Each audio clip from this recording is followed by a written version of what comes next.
Mayor Karachi के election का हिस्सा ना बनने वाले मुंतखब नुमाइंदों के खिलाफ कार्रवाई। PTI सिंध के सदर हलीम आदिल शेख ने मेयर कराची के इंतखाबात में गैर हाजिर रहने वाले 11 बल्दियाती नुमाइंदों को पार्टी से निकाल दिया। फारिग किए गए नुमाइंदों में 10 UC चेयरमैन और 1 वाइस चेयरमैन शामिल हैं। PTI सिंध के सदर हलीम आदिल शेख ने नुमाइंदों के जवाबात को गैर तसल्ली बख्श करार दिया। नोटिफिकेशन में कहा गया है कि बल्दियाती नुमाइंदों की जानिब से जमा कराए गए जवाबात तसल्ली बख्श नहीं, तमाम जवाबात एक जैसे और नाकाबिले भरोसा हैं। नोटिफिकेशन में मोमिनाबाद टाउन के वाइस चेयरमैन पर भी इल्जाम लगाया गया कि मोहम्मद कबीर पार्टी के खिलाफ साजिश में मुलव्विस पाए गए। पार्टी से निकाले गए दीगर अफराद के नाम असदुल्ला, सलाहुद्दीन, अमजद अली, आसिम हैदर, असलम खान नियाजी और जुबैर मूसा हैं। खवातीन की मखसूस नशिस्त पर सनोबर फरहान की पार्टी रुकनियत भी मंसूख कर दी गई, जबकि सुलेमान खान, अजीजुल्ला और अब्दुल गनी को भी फारिग कर दिया गया।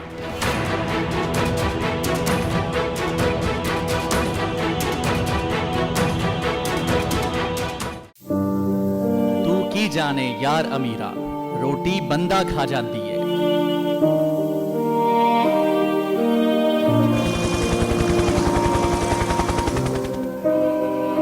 उदास आंखें, चेहरों पर मायूसी, दिलों में अब भी प्यारों के बच जाने की आस। मेरी दरखास्त है वज़ीर आज़म अगे जल्दी तो जल्दी मेरे बच्चे की तलाश की जाए। गम की इस घड़ी में बोल रहा अपनों के साथ। और यूनान में महाजरीन के जहाज को हादसे के बाद अब रेस्क्यू ऑपरेशन खत्म हो चुका है।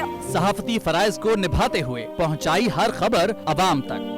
80 के करीब जो है वो लाशें वो निकाली गई हैं। बोल की खबर पर FIA की बड़ी कार्रवाई, इंसानी स्मगलर्स के खिलाफ इक़दामात करते हुए गिरफ्तार कर लिया। ह्यूमन ट्रैफिकिंग सर्कल गुजरात ने बड़ी ये कार्रवाई की है, जिसमें कश्ती हादसे में मुलव्वस अहम सरगना गिरफ्तार कर लिया गया है। क्योंकि बोल है पाकिस्तान का नंबर 1 न्यूज चैनल। सब्सक्राइब करें और बेल दबाएं ताकि कोई खबर रह न जाए।